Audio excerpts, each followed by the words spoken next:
بسم اللہ الرحمن الرحیم۔ السلام علیکم معزز خواتین و حضرات، آج کے اس ویڈیو میں سید المشائخ استاد الصوفیہ حضرت جنید بغدادی رحمۃ اللہ علیہ کے سبق آموز واقعات شیئر کریں گے۔ آج کی ویڈیو کو مکمل دیکھ کر آپ اپنی زندگی میں بہتر تبدیلیاں لا سکتے ہیں۔ سب سے پہلے خواتین و حضرات، آپ کو جنید بغدادی رحمۃ اللہ علیہ کا مختصر سا تعارف کروا دیں۔ حضرت جنید بغدادی رحمۃ اللہ علیہ کی ولادت بغداد عراق میں ہوئی۔ آپ ولی کامل اور صاحب طریقیت بزرگ تھے۔ آپ ماہر شریعت اور منبع فیوز و برکات تھے۔ آپ کے خطابات و القابات میں لسان القوم بھی ملتا ہے۔ حضرت جنید بغدادی رحمۃ اللہ علیہ نامور صوفی بزرگ حضرت سر سختی رحمۃ اللہ علیہ کے بھانجے اور مرید تھے۔ بیت خلافت اپنے ماموں شیخ سر سختی رحمۃ اللہ علیہ سے حاصل فرمائی۔ حضرت جنید بغدادی رحمۃ اللہ علیہ اپنے وقت کے شاہی پہلوان تھے۔ آپ کا خاندانی نام جنید، والد محترم کا نام محمد اور دادا کا نام بھی جنید تھا۔ دادا کے نام پر آپ کا نام رکھا گیا۔ ابو القاسم آپ کی کنیت تھی۔ آپ 215 ہجری میں پیدا ہوئے۔ آپ کے آباء و اجداد کا تعلق نہاون سے تھا۔ حضرت جنید بغدادی رحمۃ اللہ علیہ کے والد آئینہ سازی اور شیشہ گری کے آلات کی تجارت کیا کرتے تھے۔ آپ بغداد میں پیدا ہوئے اور یہیں عمر بھر قیام کیا، اسی وجہ سے بغدادی کہلائے۔ آپ تیسری صدی ہجری میں اس وقت پیدا ہوئے کہ جب اسلامی علوم نقطہ عروج پر تھے اور مامون الرشید کے مشاغل دینی کی بدولت بغداد میں بڑے بڑے باکمال علماء و فضلاء جمع تھے۔ تعلیم و تربیت آپ کے ماموں شیخ سری سختی رحمۃ اللہ علیہ نے کی۔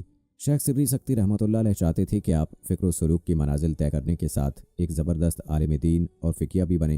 چنانچہ 20 سال کی عمر میں حضرت جنید بغدادی رحمۃ اللہ علیہ ایک اچھا فقیہ بنے اور فتوے بھی لکھنے لگے۔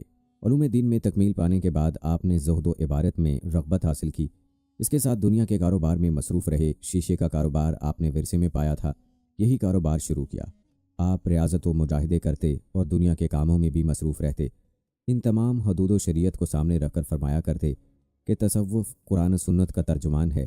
جو شخص قرآن و حدیث اور سنت سے واقف نہیں، وہ پیروی کے لائق نہیں۔ ایک وقت آیا کہ شیخ سری سختی رحمۃ اللہ علیہ نے اپنی آرزو کو پورا ہوتے ہوئے اپنی آنکھوں سے دیکھ لیا۔ اللہ تعالیٰ نے حضرت جنید بغدادی رحمۃ اللہ علیہ کو روحانیت کے اتنے بڑے مرتبے پر پہنچا دیا کہ سری سختی رحمۃ اللہ علیہ جیسے کامل ترین بزرگ آپ سے رائے اور صلاح مشورے لینے لگے۔ تیسری صدی ہجری جو تصوف کی تدوین کی صدی ہے، اس پوری صدی کو حضرت جنید بغدادی رحمۃ اللہ علیہ کی صدی قرار دیا جائے تو مبالغہ نہ ہوگا۔ تیسری صدی ہجری میں علماء و فقہاء، ادباء و شعراء، صوفیاء و عرفاء، اولیاء کا مرجع حضرت جنید بغدادی رحمہ اللہ علیہ کی ذات گرامی ہی تھی۔ آپ کی حیات اس پوری صدی کو محیط اور ذات بابرکت اہل صدی پر حاوی ہے۔ اس صدی کے اوائل میں ولادت باسعادت اور اواخر میں وصال باکمال ہوا۔ ایک حدیث شریف کا مفہوم ہے کہ اللہ پاک جس بندے کو جس کام کے لیے پیدا فرماتا ہے، وہ کام اس کے لیے آسان فرما دیتا ہے۔ اللہ تعالیٰ کو حضرت جنید بغدادی رحمۃ اللہ علیہ سے تدوین و تصوف کی عظیم خدمت لینا تھی، اس لیے انہیں ایسے خاندان اور گھرانے میں پیدا فرمایا جس کے افراد تقوی و طہارت، علم و عمل کے زیور سے خوب آراستہ تھے۔ حضرت جنید رحمۃ اللہ علیہ فرماتے ہیں کہ میں نے شیخ سری سختی رحمۃ اللہ علیہ کی ہدایت کے مطابق سب سے پہلے حدیث اور فقہ کا علم حضرت سفیان ثوری رحمہ اللہ علیہ سے حاصل کیا۔ 8 سال آپ کی خدمت میں رہے، پھر تصوف کی تعلیم حاصل کرنے کے لیے شیخ ابو عبداللہ حارث محاسبی رحمہ اللہ علیہ کی خدمت میں حاضری دی اور 3 سال تک آپ کی صحبت سے فیض یاب ہونے کے بعد اپنے حقیقی مرشد کی بارگاہ میں حاضر ہوئے۔ حضرت سری سختی رحمۃ اللہ علیہ کے دست حق پر باقاعدہ بیعت کی۔ شیخ فرید الدین عطار رحمہ اللہ علیہ آپ کے مجاہدات بیان کرتے ہوئے لکھتے ہیں کہ حضرت جنید بغدادی رحمہ اللہ علیہ اہل تصوف کے پیشوا تھے۔ وہ آپ کو سید الطائفہ گروہ صوفیہ کے سردار کہتے ہوئے طاؤس العلماء اور سلطان المحققین لکھتے تھے۔ آپ شریعت اور حقیقت کی انتہا پر تھے، زہد و عشق میں بے نظیر تھے اور طریقت میں مجتہد کا درجہ رکھتے تھے۔ حضرت علی حجویری رحمہ اللہ علیہ نے کشف المحجوب میں آپ کو طریقت میں شیخ المشائخ اور شریعت میں امام الائمہ لکھا ہے۔ حضرت جنید بغدادی رحمہ اللہ علیہ کی ذات بابرکت علماء و فقہاء، شعراء و ادباء، صوفیاء و اولیاء کے درمیان آفتاب روشن کی طرح ہے جس کی روشنی سے ہر ایک مستفید ہوتا ہے۔ حضرت جنید بغدادی رحمہ اللہ علیہ کے لیے ایک بڑا خراج عقیدت تو یہ ہے کہ تصوف کے تمام سلاسل نے بالاتفاق انہیں اپنا پیشوا تسلیم کیا۔ ہر عہد کے صوفیاء اپنا انتساب انہی کی طرف کرتے رہے ہیں۔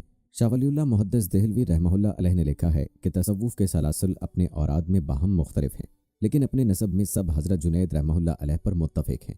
تصوف کے سلاسل حضرت جنید رحمہ اللہ علیہ کے واسطے ہی سے اوپر کو پہنچتے ہیں۔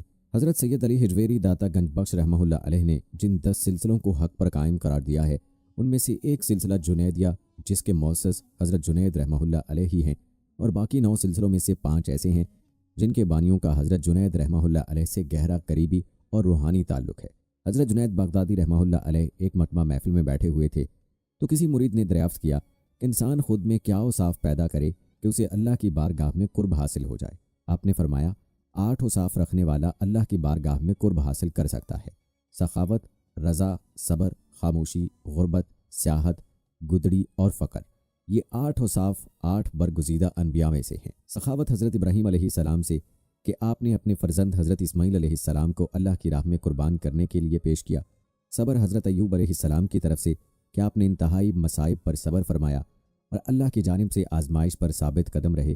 خاموشی حضرت ذکری علیہ السلام سے کہ آپ نے 3 دن تک لوگوں سے اشارے سے کلام کیا اور اپنے رب کو آہستہ پکارا۔ غربت حضرت یحییٰ علیہ السلام سے کہ اپنے وطن میں مسافروں کی مانند رہے اور خاندان میں رہتے ہوئے اپنوں سے بیگانہ رہے۔ سیاحت حضرت عیسیٰ علیہ السلام سے کہ آپ نے یک و تنہا زندگی گزاری، سوائے ایک پیالے اور کنگھی کے اپنے پاس کچھ نہیں رکھا۔ جب آپ نے دیکھا کہ کسی نے اپنے دونوں ہاتھوں کو ملا کر پانی پیا تو آپ نے اپنا پیالہ توڑ دیا۔ جب کسی نے انگلیوں سے بالوں کو کنگھی کی تو آپ نے کنگھی بھی توڑ دی۔ گدڑی حضرت موسیٰ علیہ السلام کے کہ آپ نے قیمتی لباس کی بجائے معمولی لباس پہنا۔ اور فقر سید عالم صلی اللہ علیہ وآلہ وسلم سے ہے کہ جنہیں کائنات کے تمام خزانوں کی کنجیاں عطا کی گئیں، اور ارشاد ہوا کہ آپ صلی اللہ علیہ وآلہ وسلم خود کو مشقت میں نہ ڈالیے بلکہ ان خزانوں کو استعمال کیجیے۔ لیکن آپ صلی اللہ علیہ وآلہ وسلم نے عرض کیا کہ اے میرے رب، مجھے اس کی حاجت نہیں، میری خواہش یہ ہے کہ 1 روز شکم سیر ہوں تو 2 روز فاقے میں رہوں۔ حضرت جنید بغدادی رحمہ اللہ علیہ فرماتے ہیں کہ جس میں یہ 8 صفات ہوں، سمجھ لو کہ وہ اللہ کی بارگاہ میں سرخرو ہوا اور اللہ کا مقرب بندہ بن گیا۔ آپ کا ایک واقعہ بیان کیا جاتا ہے کہ ایک بار شیخ جنید بغدادی رحمہ اللہ علیہ سفر کے ارادے سے بغداد روانہ ہوئے۔ حضرت شیخ کے کچھ مرید ساتھ تھے۔ شیخ نے مریدوں سے پوچھا، تم لوگوں کو بہلول کا حال معلوم ہے؟ لوگوں نے کہا، حضرت وہ تو ایک دیوانہ ہے، آپ اس سے مل کر کیا کریں گے؟ شیخ نے جواب دیا، ذرا بہلول کو تلاش کرو، مجھے اس سے کام ہے۔ مریدوں نے شیخ کے حکم کی تعمیل اپنے لیے سعادت سمجھی۔ تھوڑی جستجو کے بعد ایک صحرا میں بہلول کو ڈھونڈ نکالا اور شیخ کو اپنے ساتھ لے کر وہاں پہنچے۔ شیخ بہلول کے سامنے گئے تو دیکھا کہ بہلول سر کے نیچے ایک اینٹ رکھے ہوئے دراز ہیں۔ شیخ نے سلام کیا تو بہلول نے جواب دے کر پوچھا، تم کون ہو؟ میں ہوں جنید بغدادی۔ تو اے ابوالقاسم، تم ہی وہ شیخ بغدادی ہو جو لوگوں کو بزرگوں کی باتیں سکھاتے ہو؟ جی ہاں، کوشش تو کرتا ہوں۔ اچھا تو تم اپنے کھانے کا طریقہ تو جانتے ہی ہوں گے؟ کیوں نہیں، بسم اللہ پڑھتا ہوں اور اپنے سامنے کی چیز کھاتا ہوں، چھوٹا نوالا بناتا ہوں، آہستہ آہستہ چباتا ہوں، دوسروں کے نوالوں پر نظر نہیں ڈالتا اور کھانا کھاتے وقت اللہ کی یاد سے غافل نہیں ہوتا۔ پھر دوبارہ کہا، جو لقمہ بھی کھاتا ہوں الحمدللہ کہتا ہوں، کھانا شروع کرنے سے پہلے ہاتھ دھوتا ہوں اور فارغ ہونے کے بعد بھی ہاتھ دھوتا ہوں۔ یہ سن کر بہلول اٹھ کھڑے ہوئے اور اپنا دامن شیخ جنید کی طرف جھٹک دیا۔ پھر ان سے کہا، تم انسانوں کے پیر و مرشد بننا چاہتے ہو اور حال یہ ہے کہ اب تک کھانے پینے کا طریقہ بھی نہیں جانتے۔ یہ کہہ کر بہلول نے اپنا راستہ لیا۔ شیخ کے مریدوں نے کہا، یا حضرت، یہ شخص تو دیوانہ ہے۔ ہاں دیوانہ تو ہے، مگر اپنے کام کے لیے ہوشیاروں کی بھی کان کاٹتا ہے، اس سے سچی بات سننا چاہیے، آؤ اس کے پیچھے چلیں، مجھے اس سے کام ہے۔ بہلول ایک ویرانے میں پہنچ کر ایک جگہ بیٹھ گئے۔ شیخ بغدادی اس کے پاس پہنچے تو انہوں نے شیخ سے پھر یہ سوال کیا، کون ہو تم؟ میں ہوں بغدادی شیخ، جو کھانا کھانے کا طریقہ نہیں جانتا۔ بہلول نے کہا، خیر تم کھانا کھانے کے آداب سے ناواقف ہو تو گفتگو کا طریقہ جانتے ہی ہوں گے۔ شیخ نے جواب دیا، جی ہاں جانتا تو ہوں، تو بتاؤ کس طرح بات کرتے ہو؟ میں ہر بات ایک اندازے کے مطابق کرتا ہوں، بے موقع اور بے حساب نہیں بولے جاتا، سننے والوں کی سمجھ کا اندازہ کر کے خلق خدا کو اللہ اور رسول صلی اللہ علیہ وآلہ وسلم کے احکام کی طرف توجہ دلاتا ہوں۔ یہ خیال رکھتا ہوں کہ اتنی باتیں نہ کہوں کہ لوگ مجھ سے بیزار ہو جائیں، باطنی اور ظاہری علوم کے نقطہ نظر میں رکھتا ہوں۔ اس کے ساتھ گفتگو کے آداب سے متعلق کچھ اور باتیں بھی بیان کی۔ بہلول نے کہا، کھانا کھانے کے آداب تو ایک طرف رہے، تمہیں تو بات کرنے کا ڈھنگ بھی نہیں آتا۔ پھر شیخ سے منہ پھیرا اور ایک طرف چل دیے۔ مریدوں سے خاموش نہ رہا گیا۔ انہوں نے کہا، یا حضرت، یہ شخص تو دیوانہ ہے، اب دیوانے سے بھلا کیا توقع رکھتے ہیں؟ بھائی مجھے تو اس سے کام ہے، تم لوگ نہیں سمجھ سکتے۔ اس کے بعد شیخ نے پھر بہلول کا پیچھا کیا۔ بہلول نے مڑ کر دیکھا اور کہا، تمہیں کھانا کھانے اور بات کرنے کے آداب نہیں معلوم، سونے کا طریقہ تو تمہیں معلوم ہوگا ہی۔ اچھا بتاؤ تم کس طرح سوتے ہو؟ جب میں عشاء کی نماز اور درود و وظائف سے فارغ ہوتا ہوں تو سونے کے کمرے میں چلا جاتا ہوں۔ یہ کہہ کر شیخ نے سونے کے وہ آداب بیان کیے جو انہیں بزرگان دین کی تعلیم سے حاصل ہوئے تھے۔